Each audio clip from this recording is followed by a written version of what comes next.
Thank you, Professor Nityanand and Nathananda, and it's a pleasure to be with all of you as usual.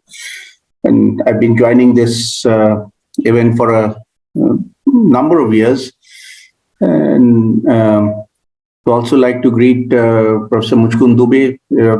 I'm feeling very uncomfortable occupying his seat in this discussion.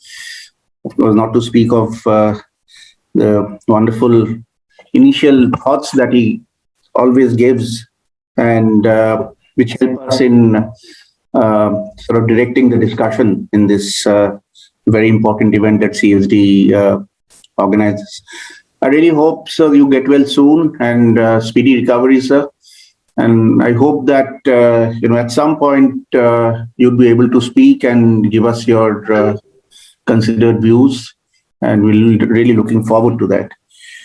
So what I will do is that I'll make some initial comments on the budget, and then give the floor to the esteemed colleagues who are in the panel, and finally, in the summing up, I'll say a few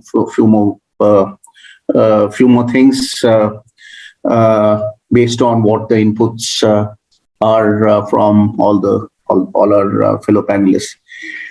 Now, I think Professor Nityananda has given a very good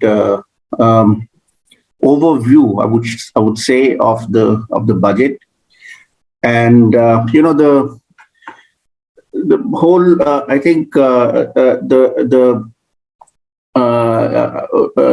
the struggle between the long term and the short term, which we see in the budget, that there is a long-term perspective, and whenever one looks at the long term and that kind of a long term, then one is of course reminded of Keynes's very famous quip that in the long run we are all dead, and so that is one issue that we need to sort of look at. And of course, he pointed to the numerous short-term issues, the struggle that the Indian economy has been facing, just not in the past 2 years. And that's the important part that he also mentioned. That we have been actually, even before the pandemic struck us, we had been on a downturn.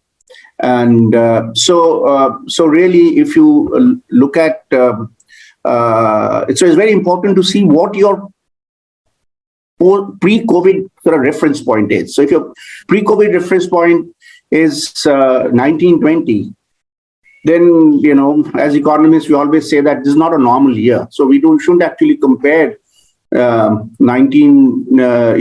going on today with 1920, because 1920 was not a normal year. We all know what the growth, what kind of growth was registered in 1920.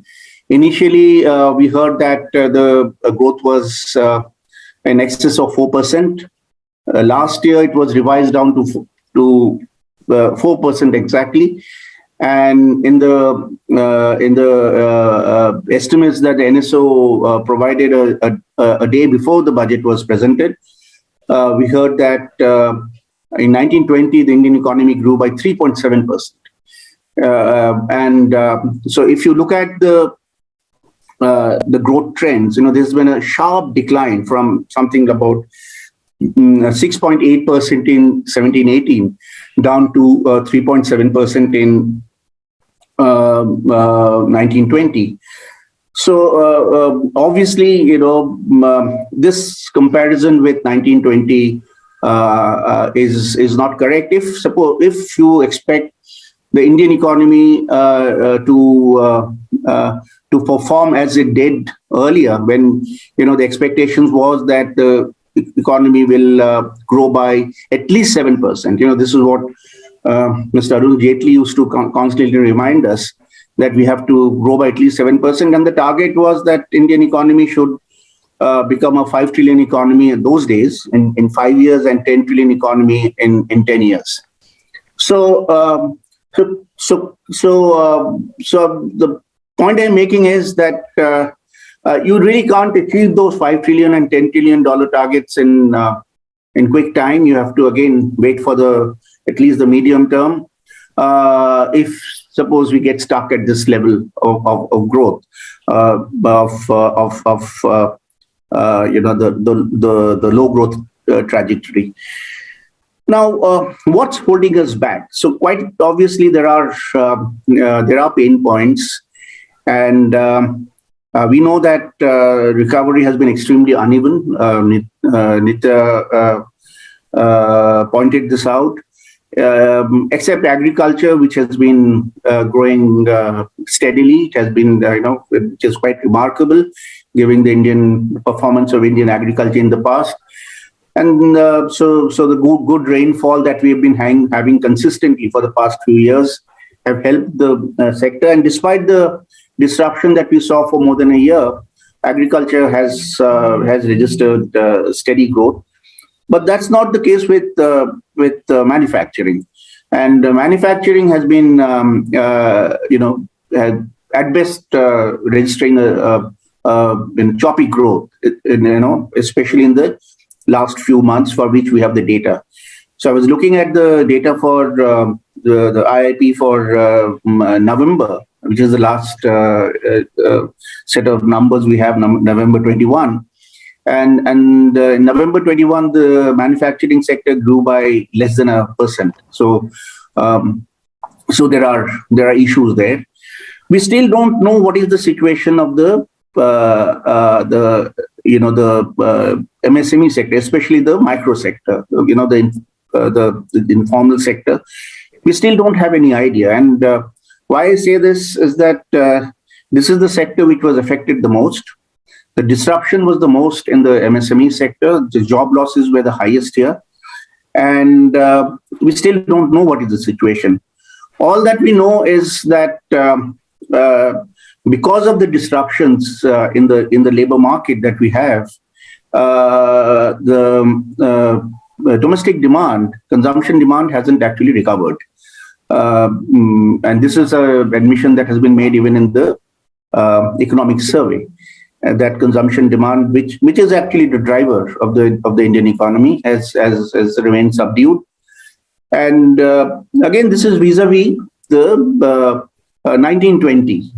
So again, we are looking at a low base period, where so that again, as I said earlier, that comparison with a less than normal year is not quite appropriate. See, why I'm repeating this thing, because I think we expect the economy to do much better, and for the betterment of the citizens of this country, the economy has to do much better. So we shouldn't be satisfied with these kinds of numbers that we are seeing today. One set of numbers that I see regularly, and it's gives a fair indicator as to where the citizens of this country are, or the perception of the citizens of this country regarding the economy, is the bi-monthly consumer confidence survey that RBI publishes. And the latest set of numbers were published last month in January. And so these relate to the survey done in December 2021. And here again, we see that, the perception among the public, those who have been sort of the respondents, isn't showing, good kind of results. So for instance, the perceptions and expectations on the general economic situation in January 21. So this is January 21 numbers. The survey was for December. It says that 72.2% of the respondents have said that the general economic situation has actually worsened. And in May 20, in the height of the pandemic, May, July, the percentage was about 74 to 77%. So from 77, you have improved to 72. So you don't see a perceptible jump in the way the consumers are viewing the the present situation. Similarly, on the expectations of employment, 75% of the people say that it is worsened. And again, in July 2020, this number was 78%. So, like I was saying that, the labor market disruption is getting clearly reflected in these numbers. And similarly, everyone is like, most people, 89% people expect that prices are going to be rising. There'll be higher prices. And on the expectations of income, about 61% people are saying that this is actually income has actually decreased. So we get an idea from these numbers that the present situation is not really something that we can say that we have completely recovered from the crisis. And now this perception is important. I think for the government to recognize that we are still not out of the crisis is important, because then the measures that the government takes, and especially the fiscal policy incentives that the government takes, would be in keeping with what the actual situation of the country is at this point in time. And there I feel that there has been a certain amount of,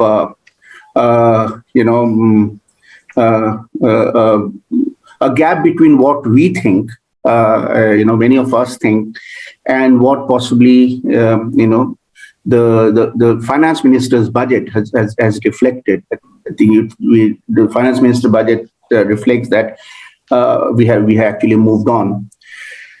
So let me say a few things about the capital expenditure. Of course, it's echo Nitya's thoughts in saying that, of course, all of us like to see increase in capital expenditure, and capital expenditure has been increased by more than 24% if you're comparing the budget estimates with the revised estimates. And I think that's a fair kind of comparison to make. Now, will this number hold itself? Will the government be able to spend this kind of an amount on make this kind of a capital expenditure, given the fact that it wants to keep the fiscal deficit, fixed at about 6% or thereabouts. Now, why I say this is that I did some back of the envelope calculations looking at of the expenditure numbers. Now, what I find is that the revenue expenditure has increased, or the proposal is to increase the revenue expenditure by just over 4%. So capital expenditure increases by 24%, the revenue expenditure increases by 4%. And this 4% number is actually a decline in real terms, because if you look at the current rate of inflation and the number that has been assumed by the government in providing us with the GDP estimates, which came on 31st of January, according to the government, the inflation is more than 8%, 8.5%, if I'm not mistaken. And if you look at the from the gross capital formation, if you look at the inflation they expect for capital goods, it's about 14%. Yeah.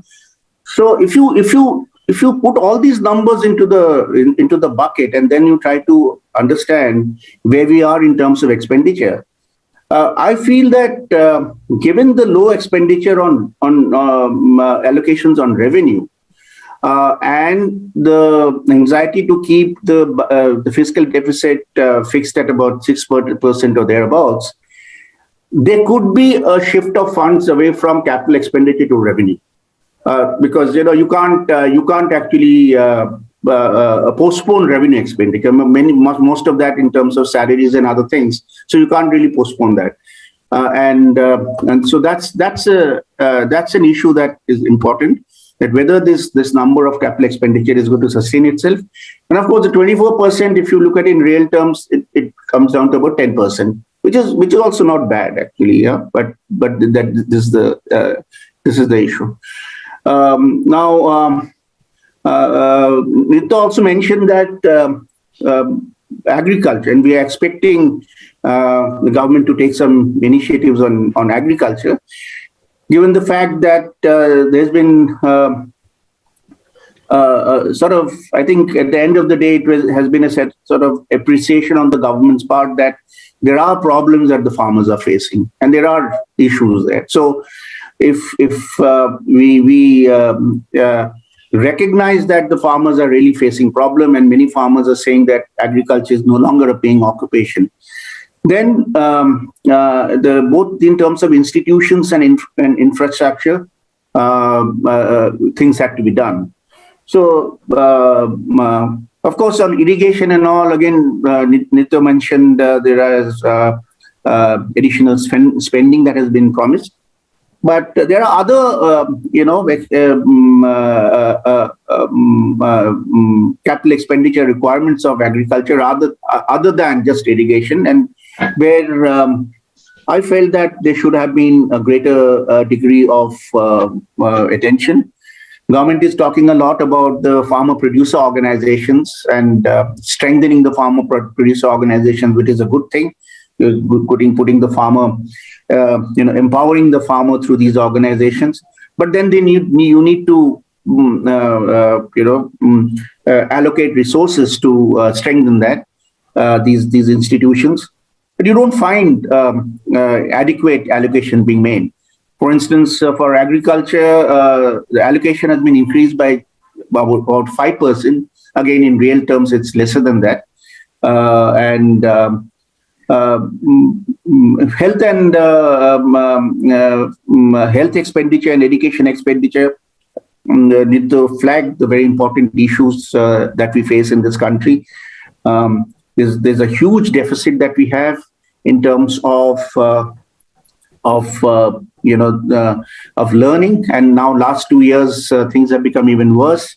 So there was a need to actually strengthen the school system and take it to the and slowly put it to the in a path of virtuous growth. But on education, there's no capital expenditure on creating new institutions. There's a little bit on higher education, but that also is not really meaningful. So the government is not thinking of brick and mortar in terms of education. I think everything is going to go online. Digitalization of education has been emphasized, but again, I need to mention quite clearly that digitalization has only increased inequity. So the inequity that he talked about has happened in general. Has actually got far bigger when it comes to providing education for people, and it has become extremely large thanks to this whole digitalization push. Health and family welfare expenditure has increased, even capital expenditure has increased, but the expenditure is mainly on creating more AIIMS, the All India Institute of Medical Sciences, and spreading this in other countries. What was really required was the primary health centers, and this is something that we have been saying from this platform year and year, repeatedly, that the infrastructure required by the common people, has to be strengthened, because we don't go to the hospitals in the first instance. So when we fall ill, the first thing that we do is to go to a neighborhood doctor. Hospitals come later. So unless this gap is filled, there's a huge gap out there, and which needs to be addressed. On NREGA and PDS, there are other colleagues who will obviously sort of contribute, and they have already flagged this issue. And I'll only say a couple of things, and I'll stop on the receipt side of it. The total receipts are expected to increase by less than 10%, and the tax receipts will also increase by a similar or 9.6% compared to the revised estimates. Now, possibly there is an element of underestimation, because if we accept government's numbers on the buoyancy on the GST front, and the way she also announced it in the budget that at GST record levels. So possibly there.